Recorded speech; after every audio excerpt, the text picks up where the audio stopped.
Praise the Lord. Good to see you all here, and may the Lord bless you. And may the Lord bless you. Have a wonderful time. And today we are going into, there's something special today, you know. Every time the last Sunday is special. What do you think? தேவனுக்கு சோஸ்திரம். இன்றைக்கு ஒரு ஒரு சிறப்பான அம்சம். எப்பொழுதுமே கடைசி ஞாயிற்றுக்கிழமை சிறப்பாக இருக்கும் அல்லவா? You know, everyone will come with lots of resolutions.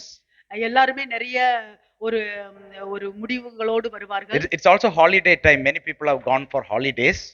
இது வந்து லீவு நாளாவும் இருக்கிறது. நிறைய பேருக்கு லீவ் வேண்டும் என்றும் நினைப்பார்கள். And I would like to guess some of the thoughts that pass through your mind when you come for the last Sunday of the year, or like a last watch night service or something like that when you come.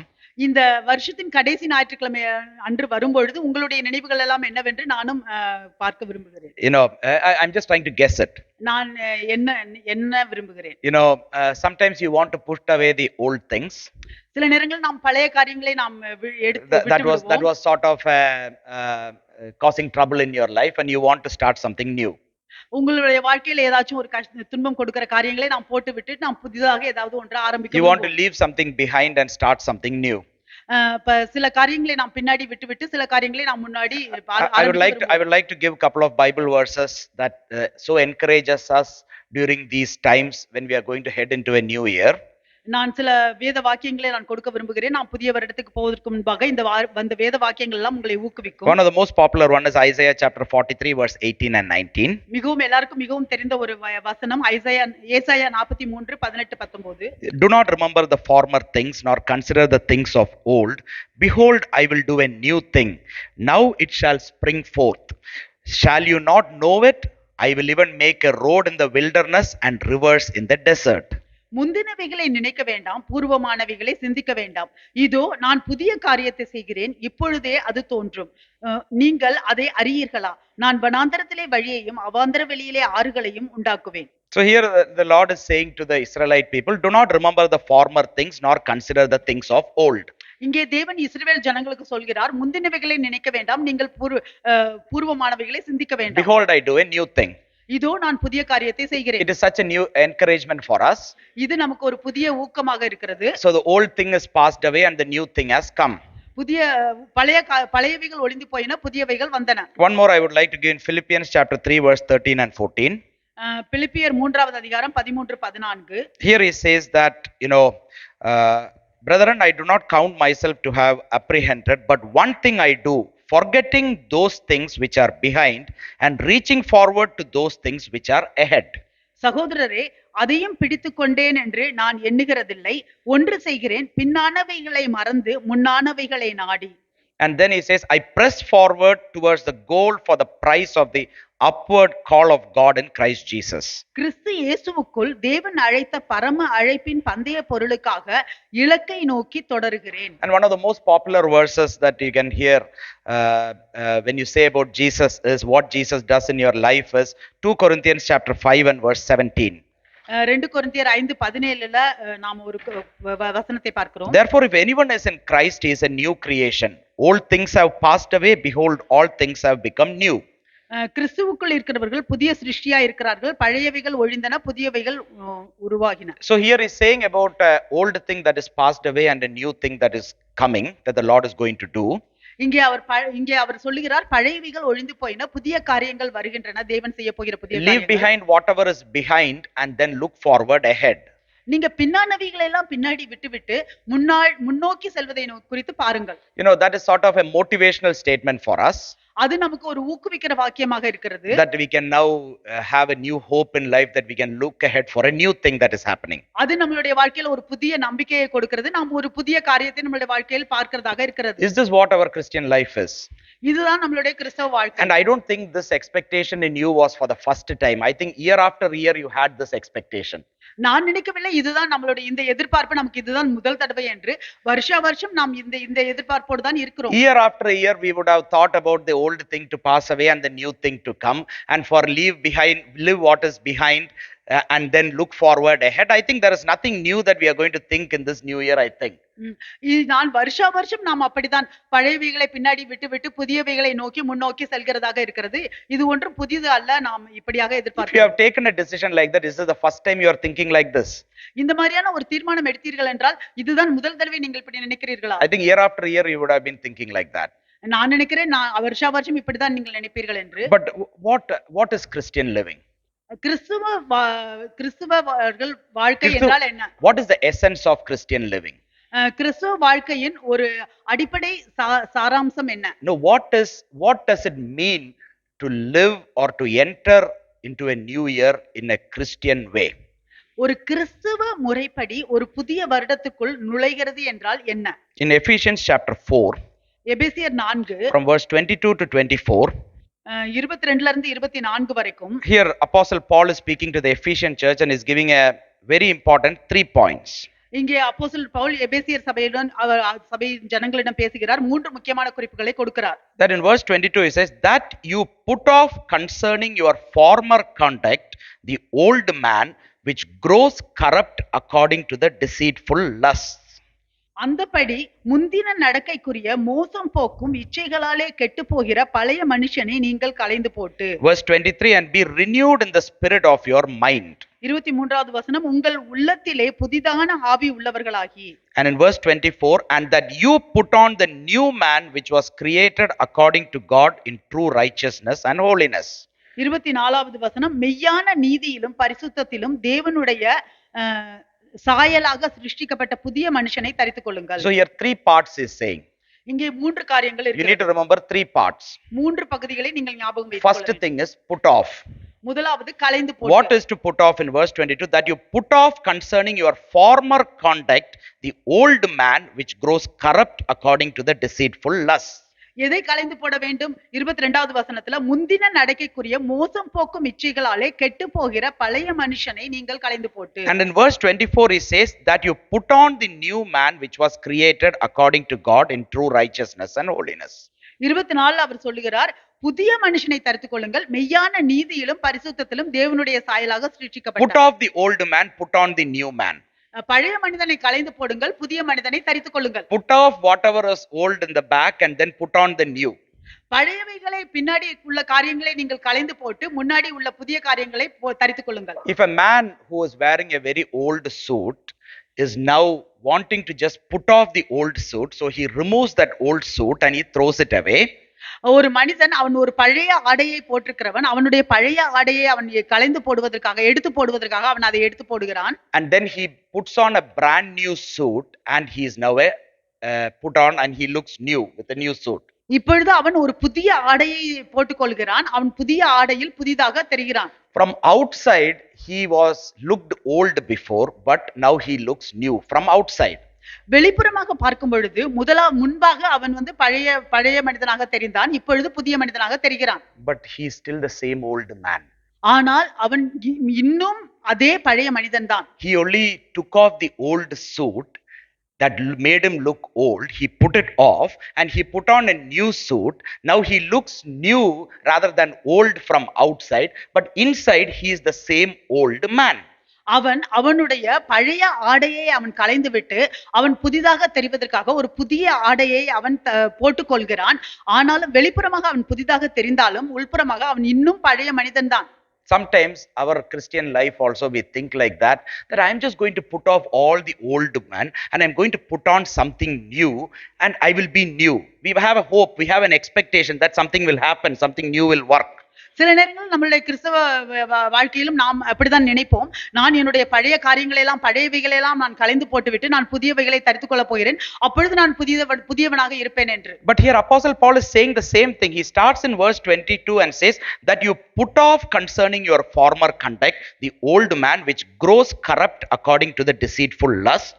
இங்கே அப்போஸ்தலர் பவுலும் அதையேதான் சொல்லுகிறார். 22வது வசனத்துல அந்தபடி முந்தின நடக்கைக்குரிய மோசம் போக்கும் இச்சைகளாலே கெட்டு போகிற பழைய மனுஷனை நீங்கள் களைந்து போட்டு. we desire, we are in hunger to actually put off the old man which is growing corrupt with its lusts. நமக்கும் நமக்கு வாஞ்சை இருக்க வேண்டும், ஆசை இருக்க வேண்டும், நமக்குள்ள மோசம் போக்குகிற கெட்டு போகிற அந்த பழைய மனிதனை களைந்து போட வேண்டும் என்று. And we need to try our best to try to put off the old man. நாம் முயற்சி பண்ண வேண்டும் கடைசி வரைக்கும் அந்த பழைய மனிதனை களைந்து போடுவதற்கு. And then if in verse 24, and that you need to have a desire within you to actually walk in the new life, the new man that is through Christ Jesus. அந்த 24வது வசனத்தில் அவர் சொல்லுகிறார், உங்களுக்குள்ளாக வாஞ்சை இருக்க வேண்டும், கிறிஸ்துவுக்குள்ளாக இருக்கிற அந்த புதிய மனுஷனில் நடப்பதற்கு உங்களுக்கு வாஞ்சை இருக்க வேண்டும் Now என்று. why we need to desire to put off the old man is, எதற்காக நாம் பழைய மனிதனை களைந்து போடுவதற்கு வாஞ்சிக்க வேண்டும் the என்றால் reasoning is given. அதுக்கு காரணம் He கொடுக்கப்பட்டிருக்கிறது. says, put off concerning your former conduct the old man. The reason is, which grows corrupt according to the deceitful lust. நீங்கள் உங்களுடைய பழைய மனுஷனை களைந்து போடுங்கள். எதற்காக? முந்தின நடக்கக்கூடிய மோசம் போக்கும் இச்சைகளாலே கெட்டு போகிறார். You cannot teach an old dog new tricks. நீங்கள் அந்த பழைய நாய்கிட்ட ஒரு புதிய தந்திரத்தை நீங்கள் சொல்லிக் You கொடுக்க know, முடியாது. the Lord wants us to desire to put off the old man. Don't repair the old man. Don't try to patch up the old man and try to walk like a new man. But he says, put off the old man. That is our desire. That is our sort of resolution that we are taking. I don't want to walk in that old man. I want to put off the old man because it is going to grow more and more corrupt according to its lust. நான் இப்பொழுது நான் பழைய மனிதனை களைந்து போட வேண்டும் என்று நமக்கு வாஞ்சை இருக்க வேண்டும். அதை நான் களைந்து போட வேண்டும் என்று, நான் பழைய மனிதனை எப்படியாவது சரி செய்து அதுக்கப்புறம் நான் புதிய மனிதனாக மாற வேண்டும் என்று நினைக்க கூடாது. பழைய மனிதனை, அதை மோசம் போக்குகிற கெட்டு போகிற அந்த பழைய மனிதனை நான் களைந்து போட வேண்டும் என்று நாம் வாஞ்சிக்க வேண்டும். How many times we want to repair our old character and try to be the old man? எத்தனை தடவை நாம் நம்மளுடைய பழைய தன்மைகளை, குணங்களை நாம் சரி செய்து நான் புதிய மனிதனாக மாற வேண்டும் என்று We நினைக்கிறோம். take a resolution that I should not be angry, I should not lie, I should not do this, I should not hereafter go and get involved in this and that things. We put 10 rules. That is sort of putting off the old man. நாம் ஒரு முடிவு எடுக்கிறோம், நான் பொய் சொல்லக்கூடாது, நாம் கோவப்படக்கூடாது, நான் இதை செய்யக்கூடாது, அதை செய்யக்கூடாது என்றெல்லாம் ஒரு 10 விதிமுறைகளை போட்டு நாம் பழையவைகளை எடுத்து போடுகிறோம். அந்த மாதிரியாக It is still the same old man. We are trying to teach good things to the old man. அதே பழைய மனிதன் தான். அந்த பழைய மனிதனுக்கு நாம் நல்ல காரியங்களை, புதிய காரியங்களை கற்றுக் கொடுக்க முயற்சி செய்கிறோம். If you teach Satan 5 good habits, will he become God? இப்ப சாத்தானுக்கு ஒரு நல்ல 5 குணங்களை, நல்ல குணங்களை கற்றுக் கொடுத்தோம்னா அவன் தேவன் ஆயிருவானா? An old man, by teaching him to 5 good ways, he is not going to be a good man. ஒரு பழைய மனிதனுக்கு அவனுக்கு நல்ல வழிகளை எல்லாம் கற்றுக் He is not going to கொடுக்கிறதுனால be a new man. அவன் புதிய மனிதனாக போறதில்லை. But he says, put off the old man. Don't try to repair your old man by putting in 100, 200, 500, 510 rules and waste your time. இங்கே அவர் என்ன சொல்கிறார் என்றால், உங்களை பழைய மனிதனை நீங்கள் களைந்து போடுங்கள், ஆனால் உங்கள் பழைய மனிதனுக்கு அதை சரி செய்வதற்காக 100, 200 விதிமுறைகளை போட்டு உங்களுடைய நேரத்தை வீணாக்காதீர்கள். The old man needs to be crucified on the cross of Calvary. அந்த பழைய மனிதன் கல்வாரி சிலுவையில அவனை அறைய வேண்டும். Jesus Christ, who carried all our sins, he became sin for us, was crucified on the cross of Calvary. இயேசு கிறிஸ்து நம்மளுடைய பாவங்களை எல்லாம், அவர் பாவமில்லாதவர், நம்மளுடைய பாவங்களை எல்லாம் சுமந்து அவர் கல்வாரி சிலுவையில மரித்தார். He represented our old man crucified on the cross of Calvary. அவர் நம்மளுடைய பழைய மனிதனை பிரதிபலிக்கிறார், கல்வாரி சிலுவையில மரித்தவர். And now in verse 24 is saying, now you put on the new man which was created according to God in true righteousness and holiness. 24வது வசனத்துல சொல்லப்படுகிறது, மெய்யான நீதியிலும் பரிசுத்தத்திலும் தேவனுடைய செயலாக சிருஷ்டிக்கப்பட்ட புதிய மனுஷனை தரித்துக் கொள்ளுங்கள். So we need to have this burning desire within us to put off this old man which is growing corrupt, will grow corrupt day to day in our life because of lust. நம்மளுடைய இருதயத்துக்குள்ள, நமக்குள்ள ஒரு கொழுந்து விட்டு எரிகிற அந்த வாஞ்சை இருக்க வேண்டும். அந்த நாளுக்கு நாள் கெட்டு போகிற, மோசம் போகிற அந்த பழைய மனிதனை களைந்து போட வேண்டும் என்று. And I want to put on this new man through Christ Jesus, the new creation I am. I want to walk in true righteousness and holiness in Christ Jesus. நான் இந்த கிறிஸ்துவுக்குள்ளாக இருக்கிற புதிய மனுஷனை நான் தரித்துக் கொள்ள வேண்டும். அப்பொழுது நான் மெய்யான நீதியிலும் பரிசுத்தத்திலும் கிறிஸ்துவுக்குள்ளாக நான் நடப்பதற்காக. This is our desire. This is our burning desire. இது நம்மளுடைய வாஞ்சை, இது நமக்குள்ளாக கொழுந்து விட்டு எரிகிற அந்த வாஞ்சை. It is like a sandwich. இது ஒரு சாண்ட்விச் போல. What is the most tastiest part in a sandwich? அந்த ஒரு சாண்ட்விச்ல எது மிகவும் ருசியான பகுதி? Chicken sandwich. Which is the most tastiest part? Chicken சாண்ட்விச்னு எடுத்துக்கிட்டீங்கன்னா எது மிகவும் ருசியான பகுதியாக You இருக்கும்? have a bread at the top, you have the bread at the bottom, you have in the middle something. What is the most important tastiest part? Everything together is tasty, But what is the most important part in that? மேல வந்து bread இருக்கு, கீழேயும் bread இருக்கு. நடுவுல வந்து ஒரு முக்கியமான பகுதி இருக்கு. எது மிகவும் நல்ல ருசியான பகுதியாக இருக்கிறது அது? If you take the two bread and only give us the chicken also, we'll be happy. If they take the chicken out and give only those two bread, will you be happy? இப்ப நமக்கு வந்து 2 பிரெட்டையும் எடுத்துட்டு சிக்கனை மட்டும் கொடுத்தா கூட நமக்கு ரொம்ப சந்தோஷமா இருக்கும். ஆனா சிக்கனை எடுத்துட்டு 2 பிரெட்டையும் கொடுத்தா நமக்கு சந்தோஷமா இருக்குமா? I know my son Daniel, when he doesn't eat food, no, I will take the sandwich out and say, at least you eat the chicken in the middle, because that is so healthy. Your parents, you also do that sometime, no? நான் என்னுடைய மகன் டேனியலுக்கு அவன் சில சமயம் சாப்பிடலைன்னா அந்த bread 2ஐயும் எடுத்துட்டு இந்த நடுவுல இருக்கிற சிக்கனையாச்சும் சாப்பிடுன்னு Because that is the most expensive and that is the most nutritious part. அதுதான் மிகவும் விலையானது, மிகவும் சத்துள்ள பகுதியாக இருக்கிறது. Now what is the most nutritious part in this putting off and putting on? இதுல எது வந்து முக்கியமான ஒரு சத்துள்ள பகுதியாக இருக்கிறது? கலைந்து He போடுறதுலயும் doesn't just say put off the old man and put on the new man. அவர் வந்து சும்மா சொல்லவில்லை பழைய மனுஷனை கலந்து போட்டு புதிய மனுஷனை தரித்துக் கொள்ளுங்கள் என்று. But in verse 23 he gives something special. ஆனா 23வது வசனத்துல அவர் வந்து ஒரு முக்கியமான காரியத்தை Verse 22, and put off concerning your former conduct the old man which grows corrupt according to the deceitful lust. 22ல அந்தபடி முந்தின நடக்கைக்குரிய மோசம் போக்கும் இச்சைகளாலே கெட்டு போகிற பழைய மனுஷனை நீங்கள் கலைந்து போட்டு. And verse 23, and be renewed in the spirit of your mind. 23வது வசனத்துல உங்கள் உள்ளத்திலே புதிதான ஆவி உள்ளவர்களாகி. And that you put on the new man, it comes. அதற்கு பிறகுதான் வருது புதிய மனுஷனை தரித்துக் கொள்ளுங்கள். So what is that chicken or the most nutritious part in the sandwich? எது அந்த சாண்ட்விச்ல வந்து மிகவும் சத்துள்ள பகுதி? And be renewed in the spirit of your mind. உங்கள் உள்ளத்திலே புதிதான ஆவி உள்ளவர்களாகி. You want to put off the old man, you want to deal with the old man, old nature in your life, but for us to now walk in newness, there is something. Be renewed in the spirit of your mind. இப்பொழுது நாம் பழைய மனுஷனை நாம் கலைந்து போட்டுவிட்டு, அந்த மோசம் போக்குற அந்த கெட்டு போகிற பழைய மனுஷனை கலைந்து போட்டுவிட்டு புதிய மனுஷனாக நடப்பதற்கு ஒரு காரியம் அங்கே முக்கியமாக கொடுக்கப்பட்டிருக்கிறது. உங்கள் உள்ளத்திலே புதிதான ஆவி உள்ளவர்களாகி. What does it mean to be renewed? First we'll take that one word, renewed. இப்போ புதிதாக என்றால் அதுக்கு என்ன அர்த்தம்? Renewed means renew.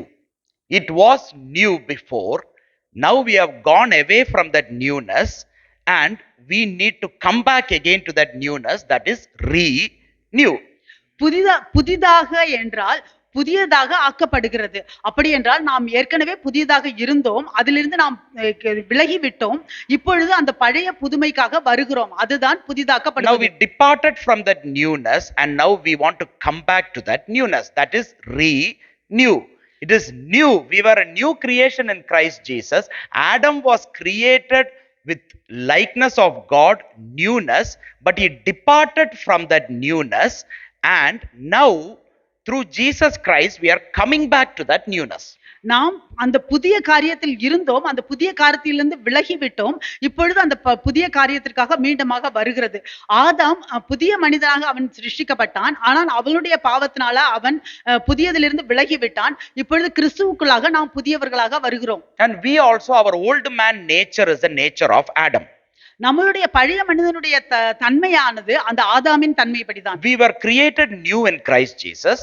நாம் கிறிஸ்துவுக்குள்ளாக புதியதாக சிருஷ்டிக்கப்பட்டோம். But because of our old nature growing corrupt with its lust, we departed from that new nature. நம்மளுடைய பழைய நடக்கையானது மோசம் போக்குகிற அந்த இச்சைகளினாலே கெட்டு போகிறதுனால அந்த புதியதிலிருந்து நாம் விலகி விட்டோம். And now he's saying, be renewed in the spirit of your mind. Renew means now you are returning back to that newness. That is renewal. That is renew. இப்பொழுது அவர் சொல்லுகிறார், உங்கள் உள்ளத்திலே புதிதான ஆவி உள்ளவர்களாகி. புதிதான என்றால் நாம் மீண்டுமாக அந்த புதிய இதுக்கு வருகிறோம். Renewal is something that can happen in us. அந்த புதிதாக்கப்படுகிறது நமக்குள்ளாக நடக்கிற ஒரு காரியம். But it is the work of God. It is not the work of man. You cannot do it with your willpower. ஆனால் அது தேவனுடைய செயலாக இருக்கிறது, அது மனிதனுடைய செயல் அல்ல. உங்களுடைய சித்தத்தின்படி நீங்கள் அதை செய்ய முடியாது. It is the work of the Holy Spirit, the very Spirit of God in our life. அது பரிசுத்த ஆவியானவருடைய வேலையாக இருக்கிறது, நம்மளுக்குள்ளாக இருக்கிற தேவனுடைய ஆவியானுடைய கிரியை. Only our Lord can renew us. தேவன் மட்டும்தான் அதை நம்மை புதுப்பிக்க முடியும். But what we can do is we can be a hindrance for that renewal. நாம் என்ன செய்ய முடியும் என்றால் அந்த அந்த புதுப்பிக்கப்படுவதற்கு நாம் தடையாக இருக்க முடியும். We can, in all our ways or thoughts or actions or things, can be a hindrance for that renewal that Lord wants to do in our life. நம்மளுடைய வழிகள், நம்மளுடைய நடத்தை எல்லாமே தேவன் நமக்குள்ளாக செய்ய போகிற அந்த புதிதாக்கப்படுகிற காரியத்துக்கு தடையாக நாம் இருக்க முடியும். You know, we can either support and encourage or be a help for that renewal, assist in that renewal that the Lord wants to do, or we can be a hindrance for that renewal. நாம் தேவன் நமக்குள்ளாக செய்ய போகிற அந்த புதிதாக்கப்படுகிற காரியத்துக்கு நாம் ஊக்குவிக்கிறதோ, அதற்காக நாம் ஒத்து போகிறதோ இல்லாமல் இருந்தோம் என்றால் அதற்கு தடையாக இருப்போம். We can quench the spirit. நாம் ஆவியை நாம் தணிப்போம். அவித்து போடுவோம். We can quench the spirit. ஆவியை அவித்து போடுவோம். We can grieve the spirit. ஆவியை நாம் துக்கப்படுத்துவோம். You know, there are two things that the Lord, Apostle Paul says to the churches about the spirit. What we can do, we can quench the Holy Spirit. அப்போஸ்தலர் பவுல் ரெண்டு காரியங்களை செய்கிறார். ஆவியை குறித்து நாம் என்ன செய்ய முடியும் என்று, ஆவியை நாம் அவித்து போட முடியும். We can quench the spirit when the spirit wants to renew our life, to renew us. We can quench that very spirit that wants to renew us. அந்த ஆவியானவர், தேவ ஆவியானவர் நம்மளுடைய வாழ்க்கையில் நம்மை புதுப்பிக்கும் பொழுது நாம் அந்த ஆவியை அவித்து போட முடியும். And we can also grieve the spirit. நாம் அந்த ஆவியை துக்கப்படுத்தவும் முடியும். What does it mean by quenching is, you know, it is a hot rod you put in cold water and it becomes hard. That is a quenching process. என்ன அவித்து போடுவது என்ன என்றால், நல்ல ஒரு ஹையா இருக்கிற அந்த டெம்பரேச்சர் இருக்கிறத ஒரு குளிரான இதுக்குள்ள போடும் பொழுது அது அவித்து போய்விடும். The Holy Spirit wants to renew you and me, and we with our coldness just quench the Spirit's work that is renewing us. பரிசுத்த ஆவியானவர் நமக்குள்ள புதிதாக்கப்பட வரும் பொழுது நாம் நமக்குள்ள இருக்கிற அந்த குளிரான காரியத்தினால அதை நாம் அவித்து போடுகிறோம். You know, we might be just happy just doing 2 or 3 ministries, thinking that the Lord is happy with our ministries. நாம் நினைக்கலாம் ஒரு 2-3 ஊழியங்களை செய்துவிட்டு நாம தேவன் நம்மளுடைய ஊழியத்துல சந்தோஷமாக இருக்கிறார் என்று நாம் நினைக்கலாம். But without any renewal happening in us, still we can do ministries. நமக்குள்ளாக எந்த ஒரு புதிதாக்கப்படுகிற காரியமும் நடக்காமலே நாம் ஊழியங்களை செய்யலாம். You know, man might see our ministry and say we are renewed, but the Lord may not see any renewal, and there may not be a work of the Holy Spirit in our life at all. மனிதன் பார்த்து வேண்டுமானால் சொல்லலாம், நாம் புதுப்பிக்கப்பட்டோம் என்று. ஆனால் தேவன் அப்படியாக நம்மை பார்க்க மாட்டார். பரிசுத்த ஆவியானவருடைய கிரியை ஒன்றும் நமக்குள்ளாக அது நடக்கிறதாக இருக்காது. But we need to allow the Holy Spirit to renew us. நாம் பரிசுத்த ஆவியானவருக்கு அனுமதி கொடுக்க வேண்டும் நம்மை புதுப்பிப்பதற்கு. So quenching is when the Holy Spirit wants to do something through us, we just block it. We just give, might be through how we all will block. You know, I'm just thinking of me, I'll give excuses, I will give all the possibilities of how I cannot do that. I will think of things beyond even 100 years of what is going to happen for what I don't want to do now. See, everything we can do and try to hinder what the Lord wants to do in our life. We can blame circumstances, we can blame situation, we can blame our neighbor, we can blame our fellow believers, we can blame our, you know, whoever it is, we can blame. You know, you can blame your grandmother, you can blame your grandfather, you can blame your husband, you can blame your wife, you can blame your pastor, you can blame your elders, you can blame your believers. Anything we can do and we can hinder the work of the Holy Spirit in our life. நாம் நம்மளுடைய வாழ்க்கையில பரிசுத்த ஆவியானவர் புதிதாக்கப்பட வரும் பொழுது எப்படி நாம் அதை அவித்து போடுகிறோம் என்றால், நாம் பல காரியங்களால் நமக்கு இந்த காரியத்தை பிடிக்காமல் இருக்கும், இல்லை நாம் 100 வருஷத்துக்கு அப்புறம் இந்த ஊழியத்தை செய்ய போகிறதுனால இதுக்கு ஒத்துக்கொள்வதனால என்ன நடக்க போகிறது என்று நாம் நினைப்போம். இல்லை நாம் நம்மளுடைய குடும்பத்தில் உள்ளவர்களை நாம் பழி சொல்லுவோம், இல்லை நம்மளுடைய போதகரை பழி சொல்லுவோம், நம்மளுடைய எல்டரை பழி சொல்லுவோம். எது யாரையாவது ஒன்றை சொல்லிக்கொண்டு நாம் அப்படியாக பரிசுத்த ஆவியானவரை அவித்து போடுவோம். Or a pastor can even blame the believers and then quench the Spirit. போதகருமே விசுவாசிகளை அவர்கள் ஏதாவது ஒரு பழி சொல்லிவிட்டு அவர்கள் பரிசுத்த ஆவியை அவித்து போடுவார்கள். I'm not putting myself out of this. I am also one among you, okay? நான் இதிலிருந்து நான் என்னை வெளியே எடுத்துக்கொள்ளவில்லை, நானும் உங்களை போல ஒரு ஆள் தான். So we can quench the Spirit, we can be a hindrance for the Spirit. நாம் பரிசுத்த ஆவியை அவித்து போட முடியும், நாம் அதற்கு தடையாக இருக்க முடியும். We can also grieve the Spirit. நாம் பரிசுத்த ஆவியை துக்கப்படுத்தவும் முடியும். What does it mean to grieve the Spirit? ஆவியை துக்கப்படுத்துவது என்றால் என்ன? When we do something against what the Holy Spirit wants us to do, which the Holy Spirit has forbidden or has told is not to do, then we grieve the Spirit. Just like how we grieve our parents, we grieve our elders, like that, we do something that is not of them or not to be done, which affects, that means you grieve the Spirit. So we'll be a hindrance for renewal by quenching and grieving the Spirit. இப்பொழுது பரிசுத்த ஆவியானவரை துக்கப்படுத்துவது என்றால் என்னவென்றால், நாம் ஏதாவது ஒன்று ஆவியானவர் நமக்கு செய்ய வேண்டாம் என்று தடை போட்டிருக்கிற காரியங்களை நாம் அவருக்கு எதிராக செய்வது. எப்படி நாம் நம்மளுடைய பெற்றோர்களுக்கு எதிராக செய்கிறோமோ, இல்லை போதகருக்கு எதிராகவோ, எல்டருக்கு எதிராகவோ நாம் செய்யும் பொழுது அதுதான் நாம் அவர்களை துக்கப்படுத்துவது. When I say, so you can see that the renewal of our mind by the Holy Spirit needs to be encouraged, promoted and assisted with the whole of our heart. Even though it is a trouble, even though it is going to be difficult, we need to allow this process to happen. That is what is when I start by saying renewal of the spirit of the mind. Renewal is to allow the Holy Spirit to do God's work through us, in us. நம்மளுடைய வாழ்க்கையில் பரிசுத்த ஆவியானவரை புதிதாக்கப்படுவதற்கு நாம் அனுமதிக்க வேண்டும் முழுமையாக. அது நமக்கு கடினமாக இருந்தால் கூட நாம் அதற்கு முழுமையாக அனுமதிக்க வேண்டும், அதற்கு ஒத்து போக வேண்டும். அதுதான் நீங்கள் உங்கள் உள்ளத்திலே புதிதான ஆவி உள்ளவர்களாகி என்று சொல்லப்படுகிறது. But now he says, and be renewed in the spirit of your mind. இங்கே அவர் சொல்லுகிறார், உங்கள் உள்ளத்திலே புதிதான ஆவி உள்ளவர்களாகி. He doesn't say be renewed in your mind. அவர் உங்கள் மனதை புதிதாக்குங்கள் என்று சொல்லவில்லை. He says be renewed in the spirit of your mind. அவர் இங்கே சொல்லுகிறார், உங்கள் உள்ளத்திலே புதிதான ஆவி உள்ளவர்களாகி. What is the spirit? What is the spirit of your mind? இந்த உள்ளத்திலே புதிதான ஆவி என்றால் என்ன? Is this the Holy Spirit? அது பரிசுத்த ஆவியானவரா? The Holy Spirit is the spirit of God. It is not the spirit of your mind. So I'm sure we can conclusively exclude Holy Spirit. பரிசுத்த ஆவியானவர் தேவ ஆவியானவர். அது நம்மளுடைய உள்ளத்திலே இருக்கிற ஆவி அல்ல. அதனால் நாம் அதை எடுத்து விடலாம். Is it my own spirit?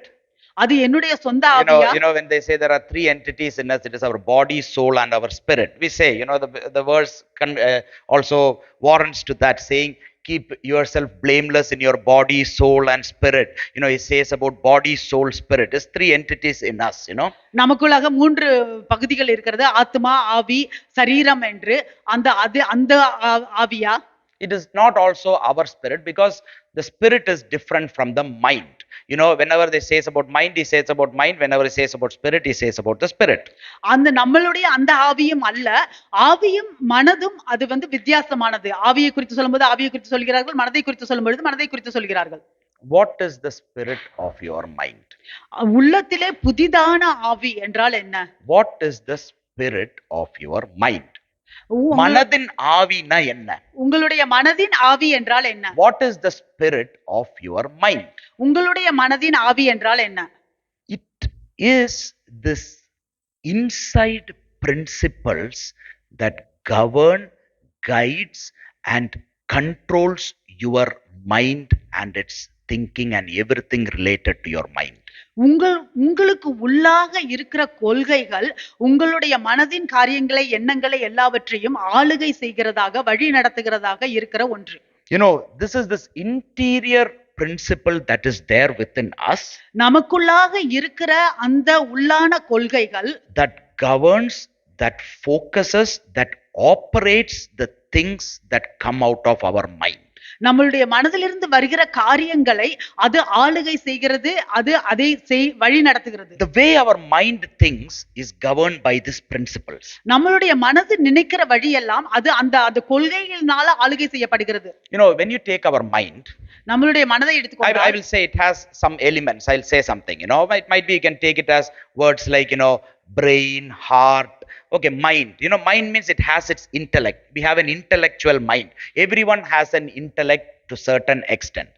மனது என்றால் அது லைக் மூளை என்று சொல்லலாம், இருதயம், இந்த மாதிரியான சில காரியங்கள் இருக்கிறது.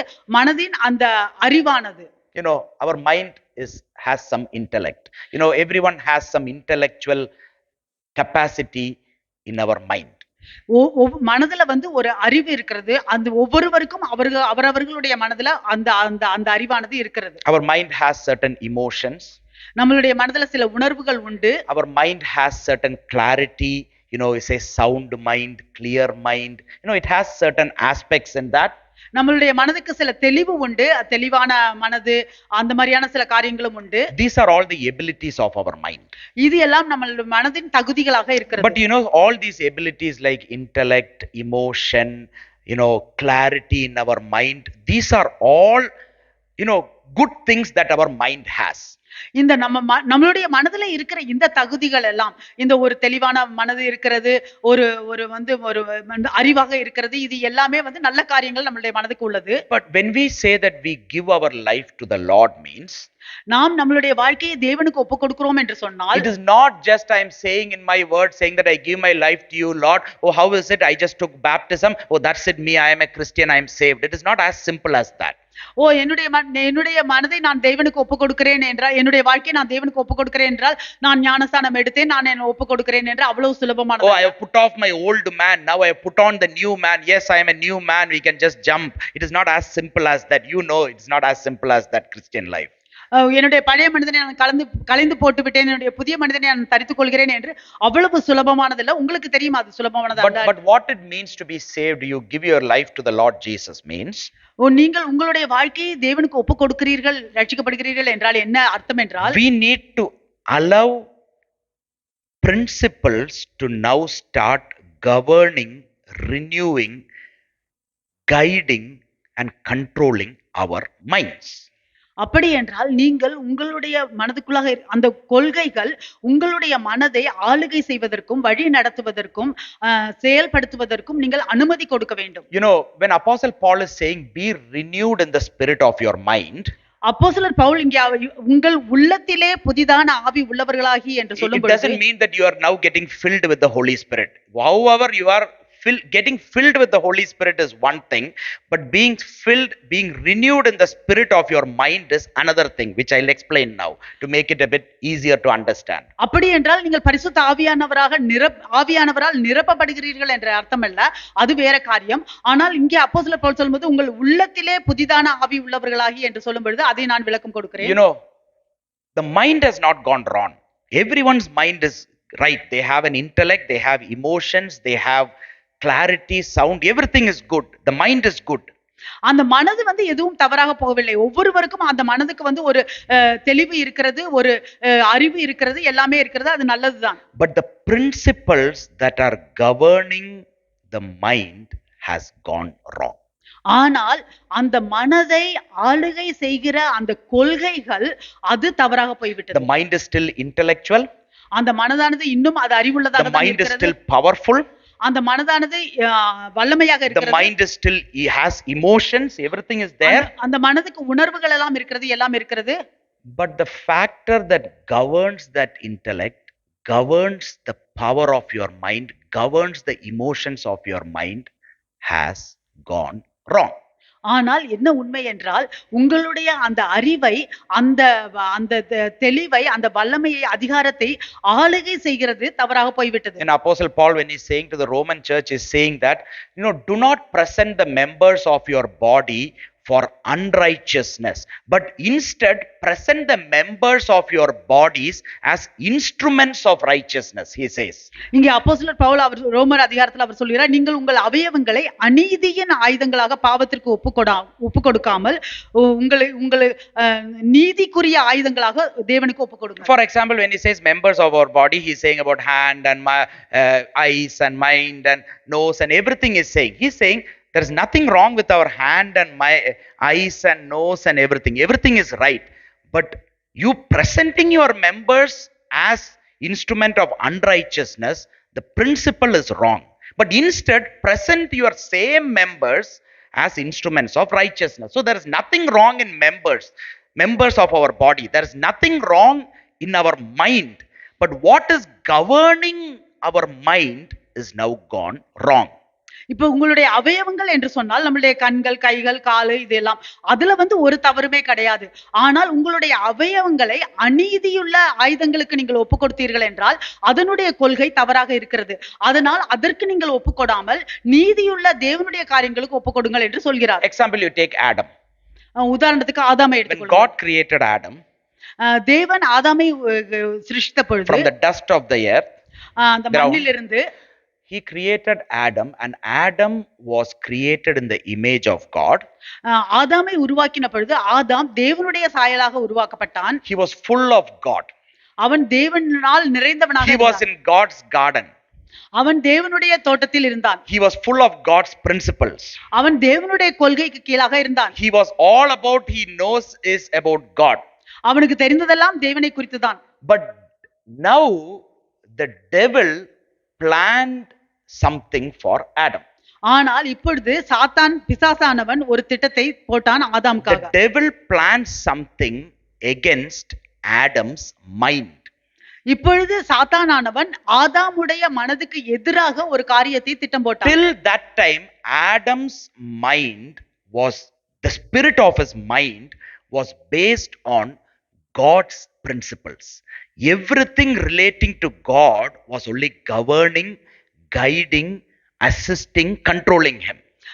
அது அந்த நேரம் வரைக்கும் ஆதாமுனுடைய மனது அந்த மனதின் ஆவியானது தேவனுடைய கொள்கையினாலதான் ஆளுகை செய்யப்பட்டது, கட்டுப்பாட்டுக்குள் இருந்தது.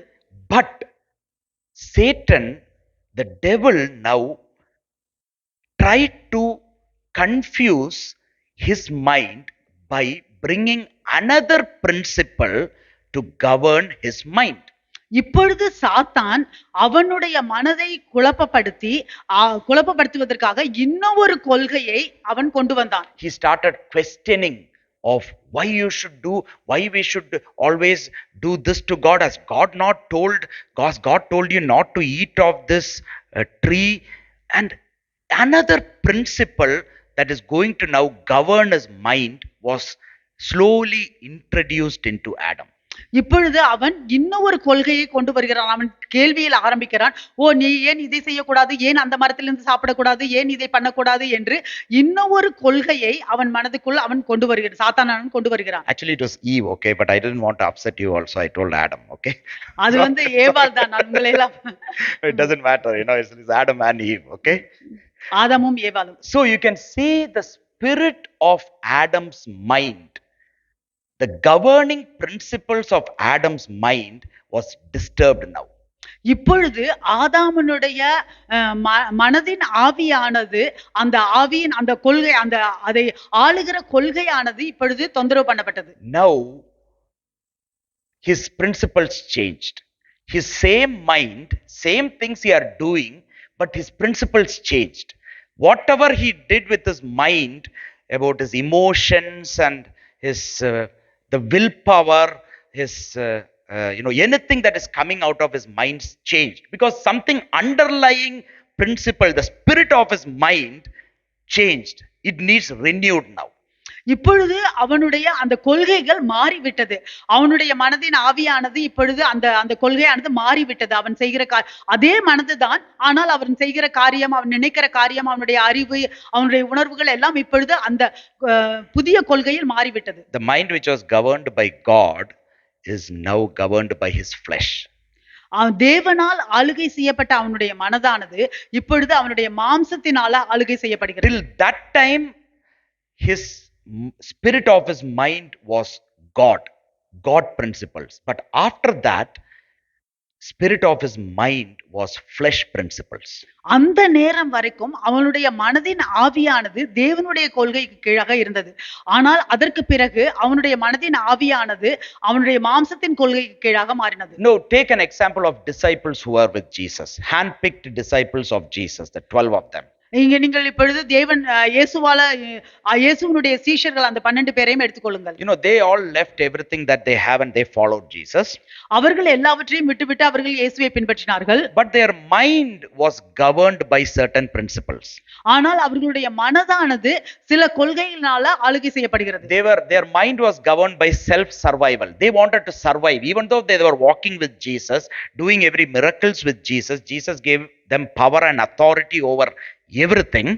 அவர்களுடைய மனதானது அவர்களுடைய சுய வாழ்க்கை குறித்து அவர்கள் என்ன ஆரம்பித்தார்கள். அவர்கள் இயேசுவோடு கூட நடந்தாலும் சரி, இயேசுவோடு கூட அவர்கள் அற்புதங்களை அதிசயங்களை செய்தாலும் சரி, just like us, we are all Christians, we all believe in Jesus, but what are the principles that are governing our mind, only we would know.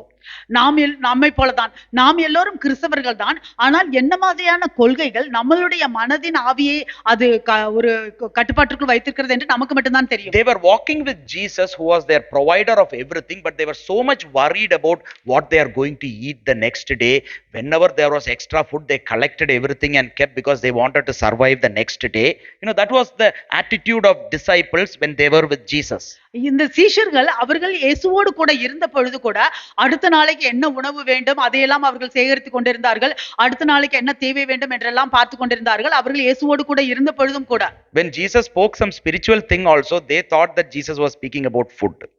இயேசு அவர் சில ஆவிக்குரிய காரியங்களை அவர் பேசினால் கூட அவர்கள் நினைத்தார்கள் இயேசு ஏதோ உணவை குறித்து தான் பேசுகிறார் என்று. When Jesus was speaking to that Samaritan woman and these disciples went to buy food, they came and the first worry they had was, did Jesus receive the food from this woman?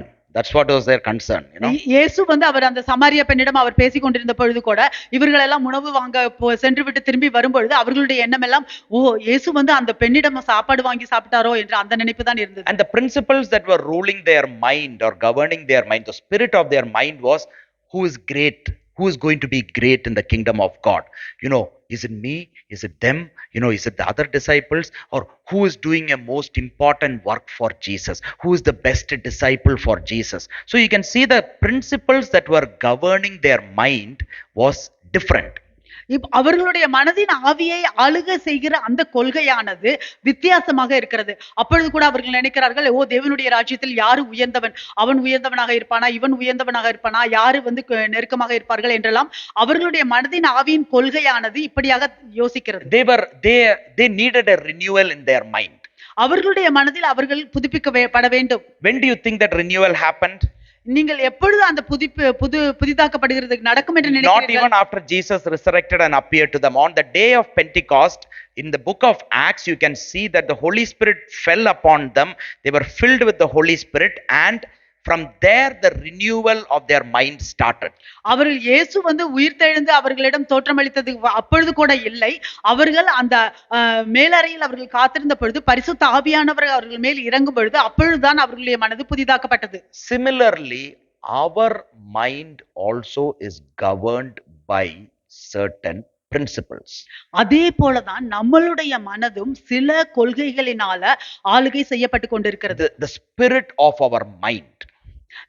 நம்மளுடைய மனதின் ஆவி. Example I will give. நான் உதாரணம் சொல்கிறேன். Sometime it could be a money minded principle. சில நேரங்களில் நம்ம பணத்தை குறித்தே நினைக்கிற ஒரு கொள்கை. Or a wealth related principle. இல்லை நம்மளுடைய சுகத்தை குறித்து நினைக்கிற கொள்கை. Even when it comes to God's kingdom or something like that, wealth and money will play a big part in that.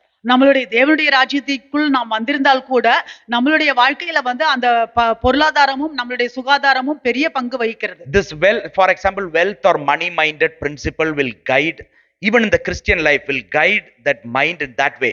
That means the only way that this person can be made happy is when he get more wealth or money. Even Christian kingdom, if he get a new house, he'll be very happy. Or if he get a new some money from somewhere or whatever it is, he'll be very happy. But nothing else of God's kingdom might bring happiness in him. And everything that he plans to live in his Christian life will be based on this money wealth. So money or wealth based principle that controls or that related actions will only come out. இப்பொழுது ஒரு மனிதனுக்கு அது ஒரு பணத்தை குறித்தோ இல்ல அவனுடைய சுகத்தை குறித்தோ அந்த கொள்கையினால அவன் ஆளுகை செய்யப்பட்டு கொண்டிருக்கிறான் என்றால் அவன் தேவனுடைய ராஜ்யத்தில் என்ன கிடைத்தாலும் கூட அவனுக்கு ஒரு வீடு கிடைச்சிச்சுன்னா இல்ல ஒரு பணம் கிடைச்சிச்சுன்னா அப்பொழுது அவனுக்கு நல்ல சுகம் இருந்துச்சுன்னா அப்பொழுதுதான் அவனுக்கு அது சந்தோஷத்தை அவனுக்கு கொண்டுட்டு வரும். தேவனுடைய ராஜ்யத்தில் என்ன கிடைத்தாலும் அது சந்தோஷத்தை கொண்டுட்டு வராது. But do you and me not know that our Lord is the Lord of money and our wealth as well?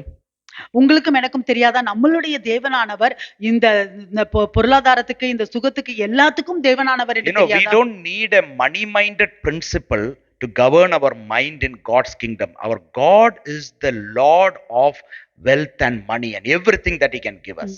நமக்கு இந்த மாதிரி பொருளை குறித்த கொள்கைகள் நமக்கு தேவையே இல்லை. நம்மளுடைய தேவனானவர் இவை எல்லாவற்றுக்கும் தேவனாக இருக்கிறார். So say some have a, I'm saying for, I'm bringing some scenarios. Some have a very family minded principle, or like it will be the husband, wife, or children, that minded principle.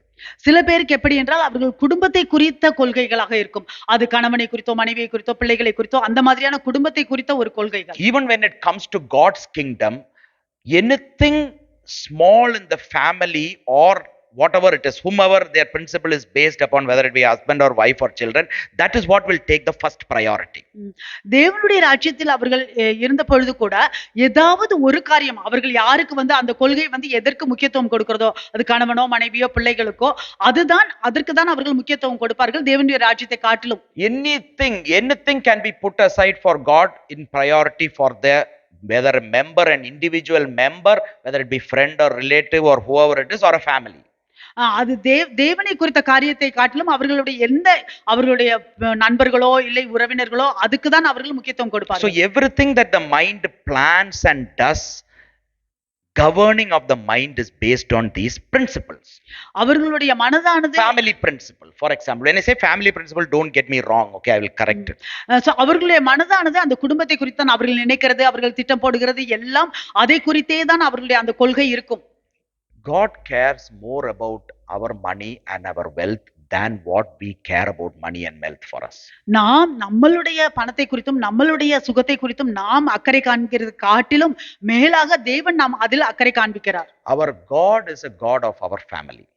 தேவன் நம்மளுடைய குடும்பத்தின் தேவனாக இருக்கிறார். Our Lord cares about our family and our family members more than what we care about our own family and our family members. நாம் நம்மளுடைய சொந்த குடும்பத்தினர்களை, சொந்த குடும்பத்தின் அங்கத்தினர்களை நாம் அக்கறை காண்பிப்பதை காட்டிலும் தேவன் மிகவும் அதிகமாக நம்மளுடைய குடும்பத்தின் மேல் அக்கறை காண்பிக்கிறவராக இருக்கிறார். So our governing of our mind in Christ, nothing else should take priority above God.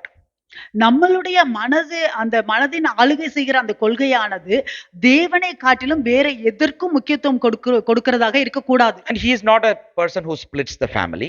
அவர் வந்து குடும்பத்தை பிரிக்கிற தேவன் அல்ல. He is not a person who wants us to walk in poverty, not at all. அவர் நாம் எப்பொழுதும் ஏழ்மையிலே நடக்க வேண்டும் என்று விரும்புகிறவர் அல்ல. Or like I'll put another for example, minded. For example, self minded principle. ஒரு உதாரணத்துக்கு நாம் வந்து சுய மனது உள்ள கொள்கைகள். Or health minded principles that guide our mind. Health minded. சுகத்தை குறித்து எப்பொழுதுமே நினைக்கிற. When you say self, I am saying, see, our interests, our ambitions, our desires will be the one that always governs our mind, even in any decision with regard to God's kingdom. இப்ப நான் சுய மனது உள்ள அந்த கொள்கைகள் என்று நான் சொல்லும் பொழுது எப்பொழுதுமே நம்மளுடைய ஆர்வம், நம்மளுடைய எண்ணம், நம்மளுடைய நினைப்பு, நம்மளுடைய லட்சியம் அதுதான் தேவனுடைய ராஜ்யத்தை காட்டிலும் முக்கியமாக இருக்கும். Or health, for some health is God. Health is very important. I'm not even undermining that at all. But anything regarding our health or my health or my family's health or whatever it is, that will take the first priority. It'll just knock everything else off. It'll knock God's kingdom off, everything off. That means our mind is governed by this health based governing. That's what every decision from our mind will come on this base only. இப்பொழுது நம்மளுடைய மனதானது சுகாதாரத்தை குறித்த அந்த கொள்கையிலேயே இருந்தது என்றால், சுகாதாரம் மிகவும் முக்கியமானதான், அதை நான் இல்லை என்றே சொல்லவில்லை. இருந்தாலும் நாம் அந்த நம்மளுடைய சுகத்தை குறித்தே நாம் நினைத்துக் கொண்டிருந்தோம் என்றால் எல்லா தேவனை குறித்த காரியத்தை எல்லாம் நாம் அப்படியே எடுத்துவிட்டு இதுதான் நமக்கு முக்கியத்துவம் கொடுப்போம். And our Christian life will all be based, every decisions we make in our Christian life, whatever comes in our mind, from our mind will be based on these principles on which we live. நம்மளுடைய கிறிஸ்தவ வாழ்க்கையில என்னவெல்லாம் நாம் வந்து ஒரு தீர்மானம் எடுக்க போகிறோமோ அது எல்லாமே நாம் இந்த வாழ்ந்து கொண்டிருக்கிற இந்த கொள்கையை வைத்துதான், அந்த அடிப்படையில் தான் இருக்கும். See, we all need certain principles with regard to money, wealth, Yes, we need principles in our life with regard to money and wealth. நமக்கு எல்லோருக்குமே நிச்சயமாக பொருளாதாரத்தை குறித்தும் சரி, நம்மளுடைய சுகத்தை குறித்தும் சரி, நமக்கு அதுக்கான ஒரு சில கொள்கைகள் வேண்டும் தான். We need certain principles in our life with regard to family and the family members. நம்மளுடைய குடும்பத்தை குறித்தும், நம்மளுடைய குடும்பத்தின் அங்கத்தினர்களை குறித்தும் சில கொள்கைகள் நம்மளுடைய வாழ்க்கையில வேண்டும் தான். We need certain principles with regard to our work, with regard to our friends. நம்மளுடைய வாழ்க்கையில நம்மளுடைய வேலையை குறித்தும், நம்மளுடைய நண்பர்களை குறித்தும் சில கொள்கைகள் நமக்கு வேண்டும் தான். We need certain principles with regard to our desires, with our interests, with our ambitions. Yes.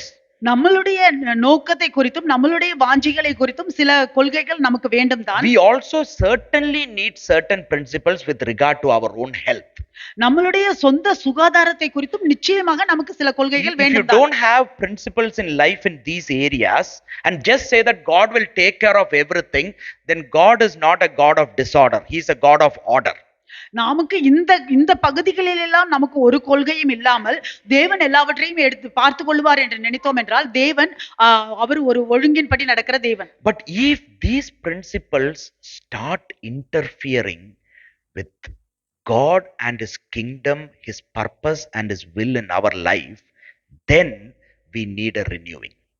ஆனால் இந்த கொள்கைகள் தேவனை குறித்தும், தேவன் நம்மளுடைய வாழ்க்கையில் இருக்கிற திட்டத்தை குறித்தும், தேவனுடைய ராஜ்யத்தை குறித்தும் அந்த காரியங்களுக்கு தடையாக இருக்கிறது என்றால் நம்மளுடைய மனது புதிதாக்கப்பட வேண்டும். And surely our Lord is the one who provides us a work and a job and a family and everything he only provides. So he also wants us to have principles with regarding to that. நிச்சயமாக நம்மளுடைய வாழ்க்கையில நமக்கு வேண்டிய தேவைகளை, நம்மளுக்கு வேண்டிய வேலையை, நமக்கு வேண்டிய காரியங்களை எல்லாத்தையும் தேவன் தான் அவர் நமக்கு கொடுக்கிறவராக இருக்கிறார். ஆனாலும் அந்த காரியங்கள் நமக்கு சில கொள்கைகள். He is the one also who gives us the desires, the birth of desires and ambition in us as well. அது தேவன் தான் நம்மளுடைய வாழ்க்கையிலும் அந்த மாதிரியான ஆசைகளையும் வாஞ்சைகளையும் கொடுக்கிறவராகவும் இருக்கிறார். We cannot just say Lord, Lord, Lord, I am everything for Lord and then don't go for work and be lazy, don't take care of our family, don't have any ambitions or desires, just be like someone like God is not expecting that at all. He has kept us principles and ways of how to live in the word of God itself.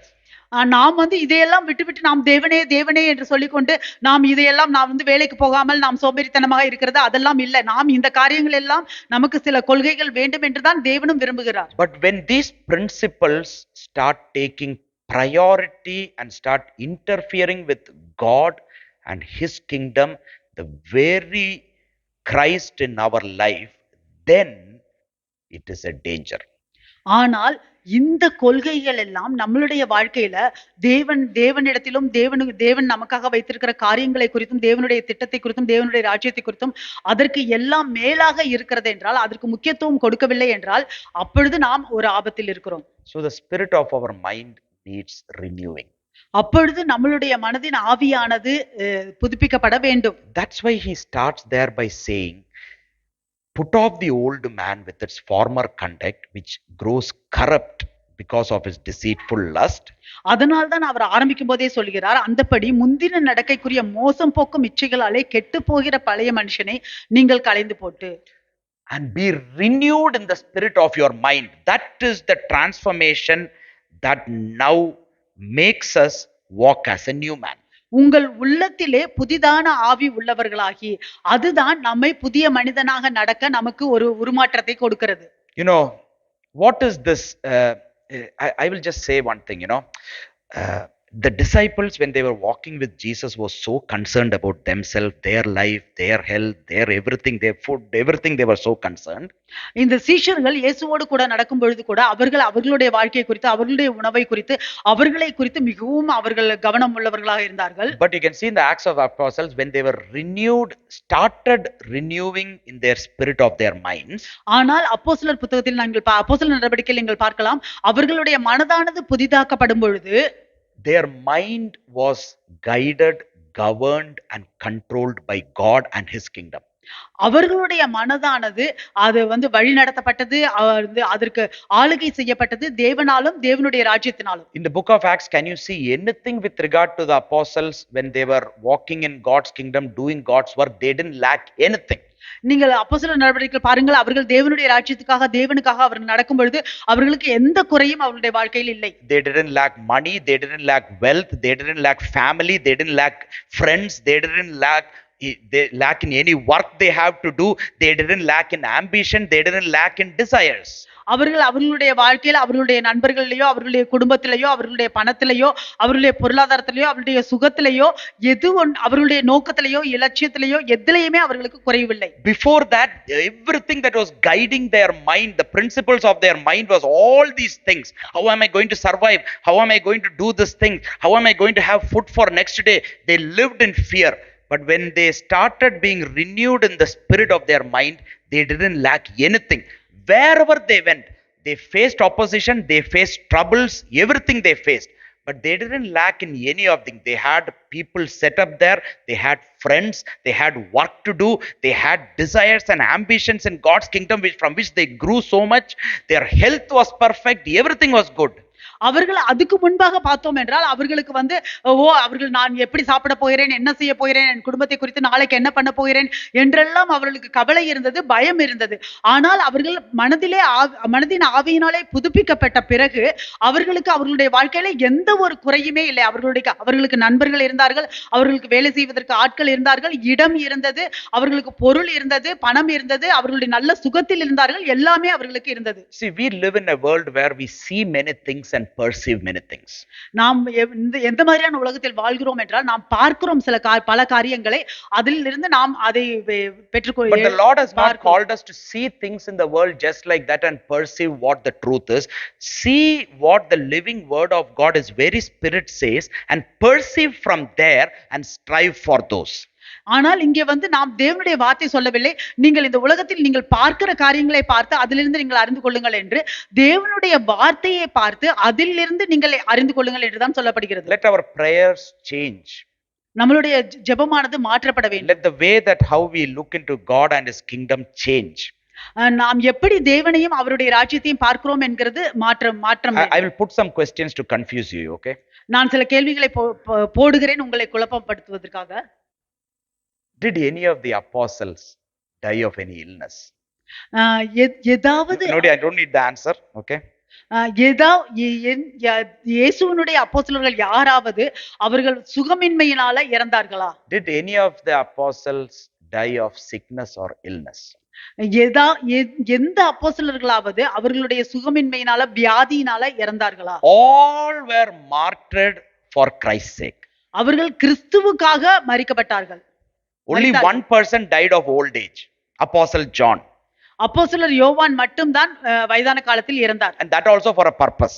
அதுவும் ஒரு குறிக்கோளுக்காக. The last book in our Bible, Revelation, was written by apostle, and that had to come through that old man in his isolation. அந்த நம்மளுடைய வேதத்தில் உள்ள கடைசி புத்தகமான வெளிப்படுத்துதல் அந்த அப்போஸ்தலர் யோவானால தான் எழுதப்பட்டது. And I believe he also died of his old age because of God's purposes. நான் விசுவாசிக்கிறேன் அவரும் அந்த வயதான காலத்தில் அவர் இறந்ததும் தேவனுடைய நோக்கத்துக்காக தான் அப்படி இருந்தார் என்று. See, when we see these things, when we get whatever sickness, we are all, our bodies are ruled by sicknesses and illnesses. You take, it is very difficult to find a person without either one of these: diabetes, cholesterol, high blood pressure, low blood pressure. In this four, most of the population, at least one thing is right. You can almost take, one is there. நம்மளுடைய உடம்பெல்லாம் like இந்த வியாதினாலேயே ஏதோ ஒரு இந்த சுகத்தினாலதான் ஆளுகை செய்யப்பட்டு கொண்டிருக்கிறது. இப்போ உதாரணத்துக்கு எடுத்து high blood pressure, low blood pressure, diabetes இப்படி எடுத்தோம்னா ஏதாவது ஒண்ணு நிச்சயமா இருக்கும் ஒரு ஆளுக்கு. It is very common. If you don't have any of this, we'll be surprised. உங்களுக்கு ஒண்ணுமே இல்லையான்னு கேட்போம். இதெல்லாம் ஒண்ணு இல்லாட்டி we will be ரொம்ப ஆச்சரியமா, oh you don't have anything, we will ask. But whatever we have doesn't matter, okay?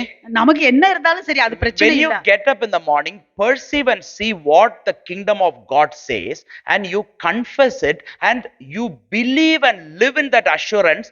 Even if that is unwanted in your life, it will go away. That's it. நீங்கள் காலையில எழுந்த உடனே தேவனுடைய ராஜ்யத்துல தேவனுடைய வார்த்தை என்ன சொல்கிறது என்று பார்த்து அதை நீங்கள் அறிந்து கொண்டு அதன்படி நீங்கள் வாழுங்கள். அதிலிருந்து எது ஒன்றும் இது நன்றாக வரவில்லை என்றாலும் பரவாயில்லை. Let the principles of your mind be ruled by God and his kingdom. Be renewed in the spirit of your mind through his very spirit, through his very word, rather than everything of this world and its solution trying to rule the spirit of your minds. உங்களுடைய மனதின் ஆவியை நீங்கள் தேவனுடைய வார்த்தையினால புதுப்பித்துக் கொள்ளுங்கள். தேவனுடைய ராஜ்யத்தின்படி புதுப்பித்துக் கொள்ளுங்கள். இந்த உலகத்தின் காரியத்தின்படி புதுப்பித்துக் கொள்ளாமல். So what is the renewing of our minds? நம்மளுடைய மனதை புதுப்பித்துக் கொள்ளுதல் என்றால் என்ன? What does it mean to be renewed in the spirit of your mind? உங்களுடைய மனதில் நீங்கள் புதிதாக்கப்பட வேண்டும் என்றால் என்ன? It is a new way of thinking with a renewed mind. நம்மளுடைய புதிதாக்கப்பட்ட அந்த மனதிலிருந்து புதிய வழியில் It is a new way of thinking because you are renewed in the spirit of the mind, because of the word of God, because of his very presence, because of God's kingdom. You are now entering a new way of thinking your Christian life. நீ தேவனுடைய வார்த்தையினால, தேவனுடைய ராஜ்யத்தினால, தேவனுடைய பிரசன்னத்தினால உங்களுடைய மனதானது புதிதாக்கப்படும் பொழுது நீங்கள் புதிதான வழியில் நீங்கள் யோசிக்கிறீர்கள், அதில் நீங்கள் நுழைகிறீர்கள். Most of our Christian living is by a set of rules and opinions of people. பல நேரங்கள்ல நம்மளுடைய கிறிஸ்தவ வாழ்க்கையானது நம்மளுடைய எந்த மாதிரியான ஒரு சில விதிமுறைகளின்படி வாழ்வதும் சில பேர்களுடைய கருத்துக்கள். You know, if you are born in a Christian family at the age of 15, you should have now accepted the Lord Jesus, and at the age of 16, you should now, they'll pressurize you about baptism. Then at the age of 18, then they after that baptism, immediately you have to do some ministry. Okay, that's it, over. Then they'll say you have to be filled with the Spirit. Oh, you have to start speaking in tongues. Every rules, you know, we have some set of rules like this tick. Okay, now I'm fine, I'm a Christian, I'm living a Christian life.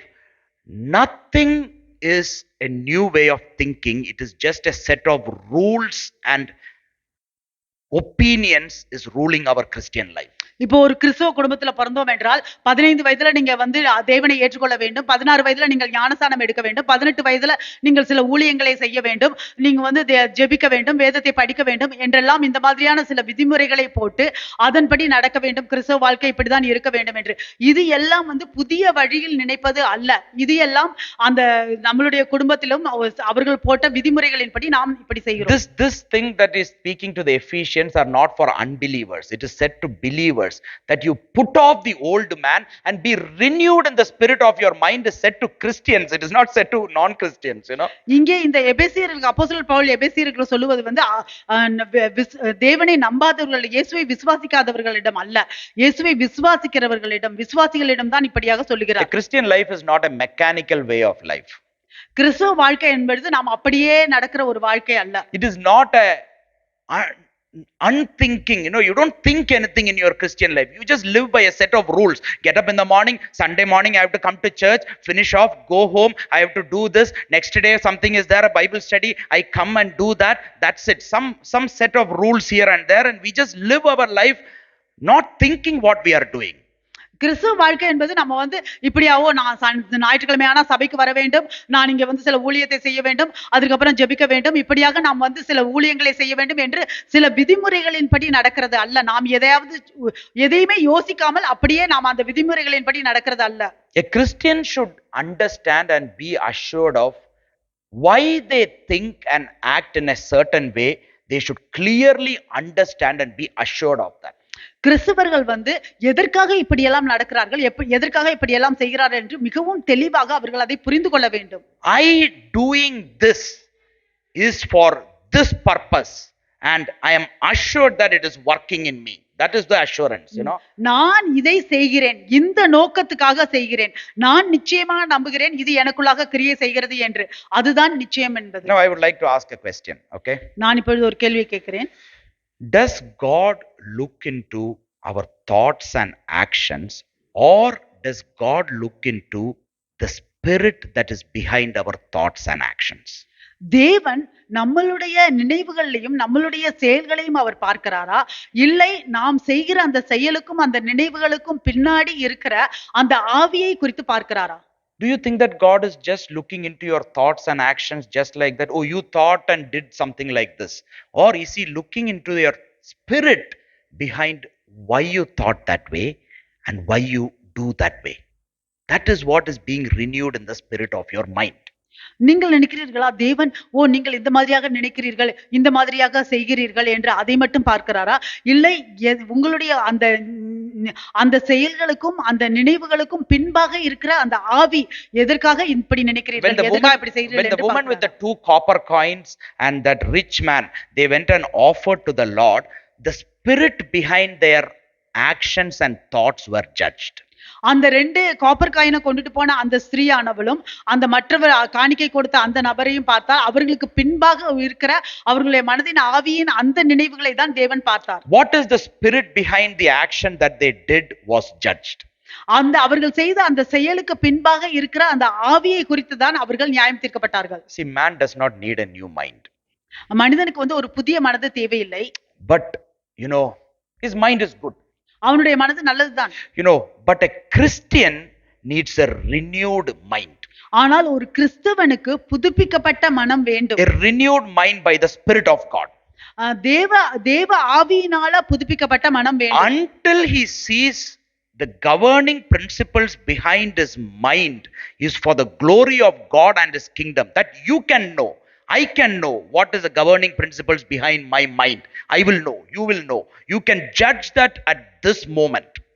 உங்களுடைய மனதை ஆளுகை செய்கிற அந்த கொள்கைகள் அது தேவனுடைய ஆவியின்படி அது இருக்கிறதா என்று, தேவனுடைய ராஜ்யத்தின்படி இருக்கிறதா என்று உங்களுக்கு தெரியும், எனக்கும் தெரியும். இந்த நேரத்தில் நாம் அதை பார்க்கலாம். God knows the truth. தேவனுக்கு உண்மை தெரியும். And you know the truth. உங்களுக்கும் அந்த உண்மை தெரியும். See, a truth is not something that you see with your bare eyes. அந்த உண்மை என்பது நீங்கள் உங்களுடைய கண்கள்ல இப்படி பார்க்கிறது அல்ல. I'll give an example. ஒரு உதாரணத்துக்கு, there was a child there was a box of sweets there. The child went to take that small bit of sweet and he put in the mouth. Suddenly the mother from there came and hit the child's hand and scolded the child like anything, and and the child started crying and being upset. A whole commotion happened in that place. So இப்பொழுது ஒரு சிறு குழந்தை இருக்கிறது, ஒரு பிள்ளை இருக்குது. அது அந்த இடத்துல ஒரு சின்ன பாக்ஸ் ஆஃப் சாக்லேட் ஸ்வீட்ஸ் இருக்கு. அது மெதுவா ஒரு சின்ன ஸ்வீட்டை எடுத்து அது வாயில வைக்குது. உடனே அந்த அம்மா அவங்கள பார்த்துட்டு உடனே அந்த பிள்ளைய அடிச்சு, எதுக்காக எடுக்கிறேன்னு ஒரு பெரிய அந்த இடத்துல ஒரு நிகழ்வு நடக்கிறது. And then another man, usually women only say these things, but I'll put man in this case. Another man saw that and happening, and because women have compassionate hearts, they saw that and said, see this mother, how cruel. That child wanted to just go and eat a small bit of sweet.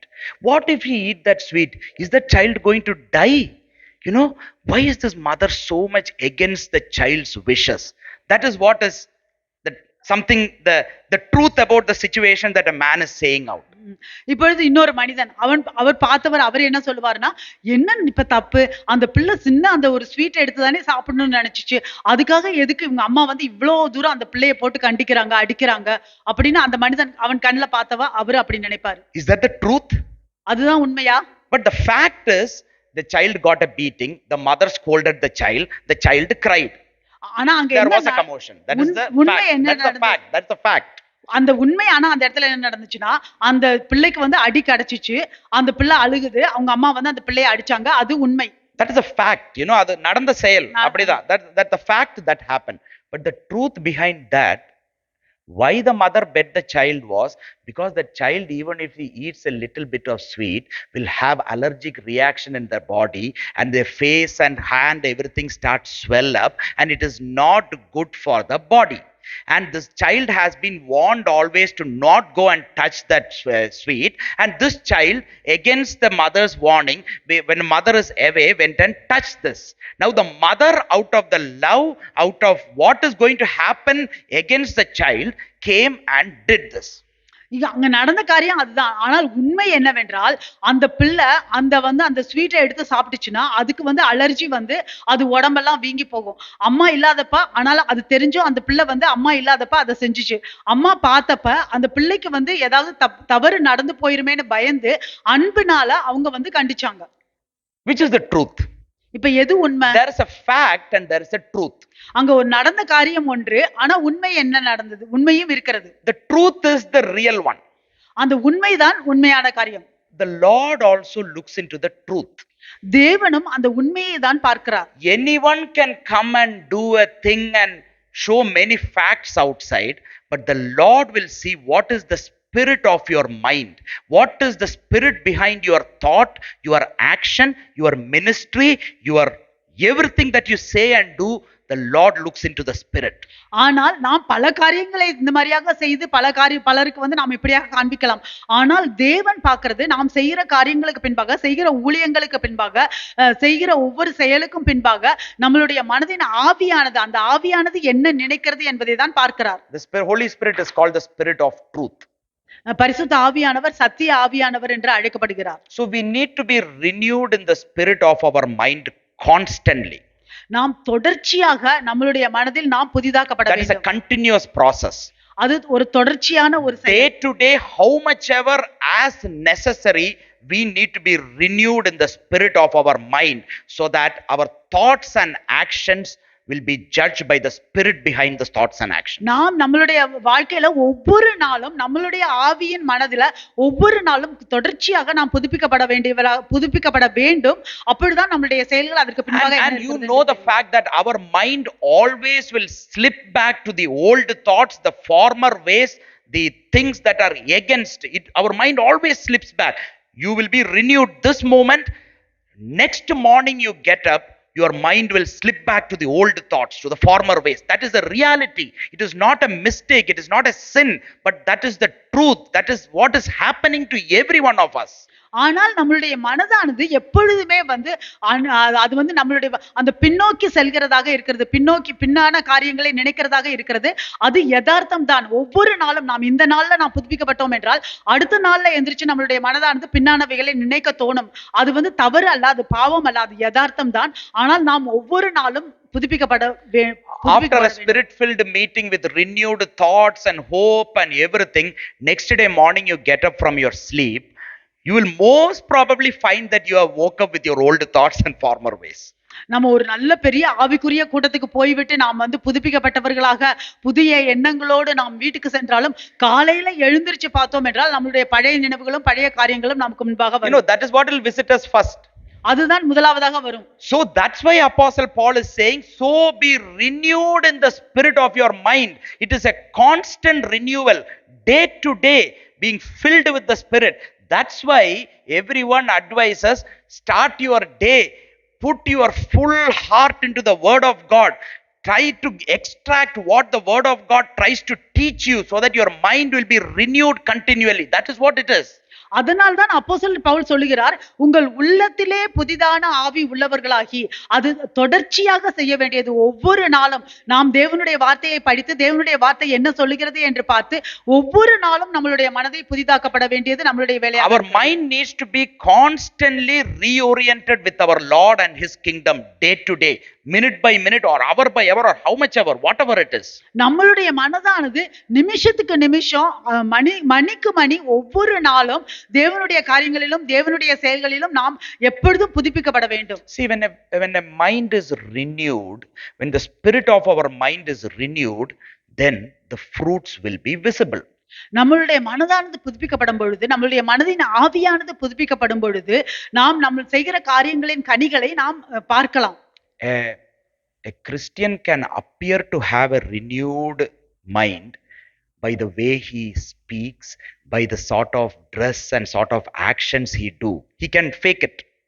ஒரு கிறிஸ்துவன் அவன் வந்து ஒரு நல்ல புதிதாக்கப்பட்ட மனிதனை போல அவன் பேசுகிற வார்த்தையிலும் சரி, அவன் போட்டுக்கொள்கிற ஆடைகளிலும் சரி, அவன் அப்படியாக செய்து பொய்யாக அவன் காண்பிக்கலாம்.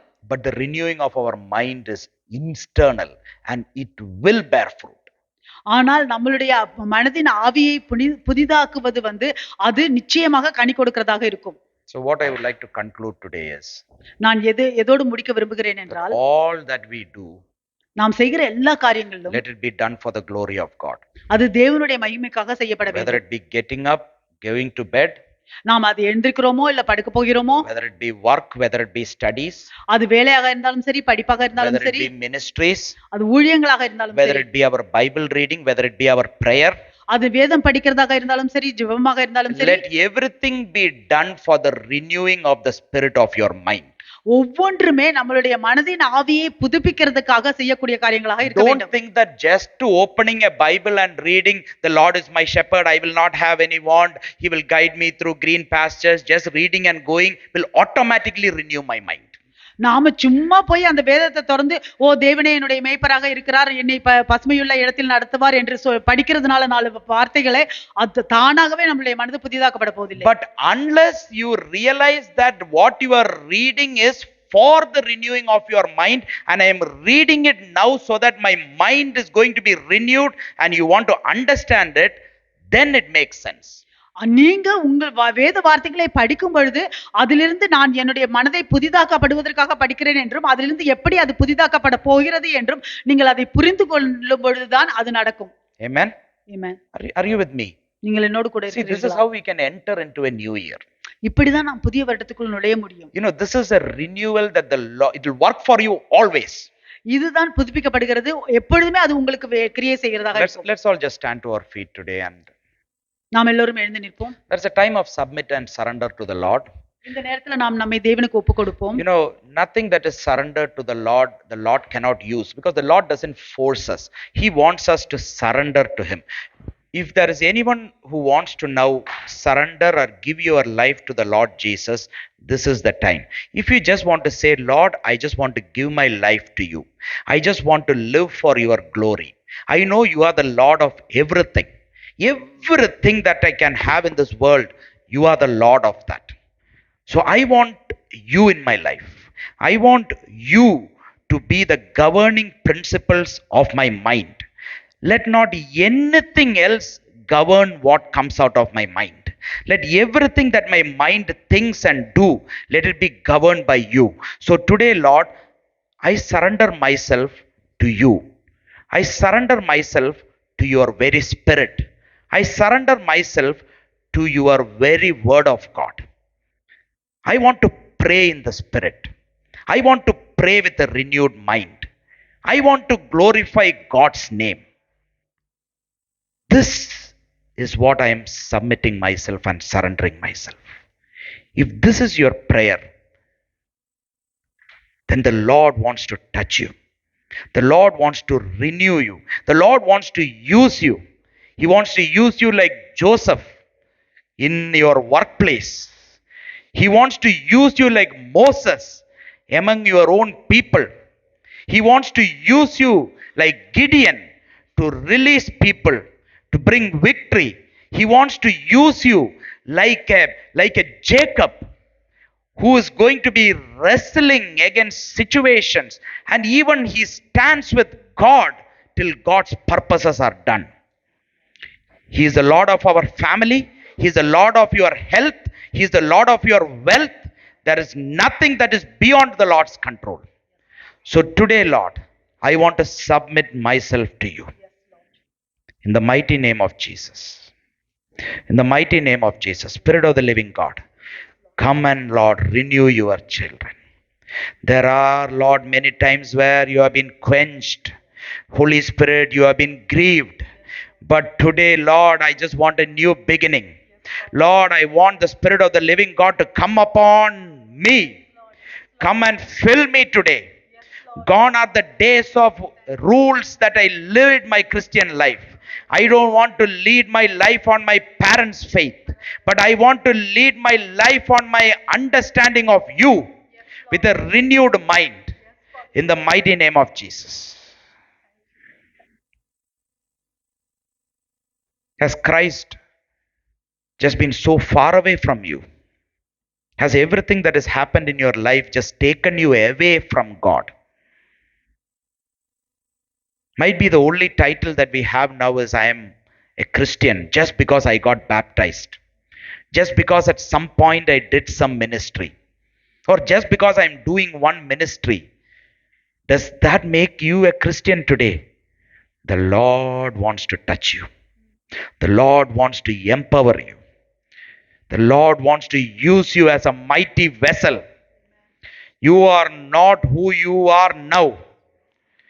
You are a workmanship of Christ, created in Christ Jesus for good works, which you have not even imagined or even asked for. Lord, I just want to renew, Lord. I just want to be renewed in the spirit of my mind. I just want the mind of Christ today. Let everything that has breath praise the Lord. In Jesus' name, amen. Amen. May the Lord bless you and let it be a wonderful new year for everyone here. Amen. Praise the Lord. The time for tithes and offering, as we give the tithes and offering, let the Lord's name be glorified.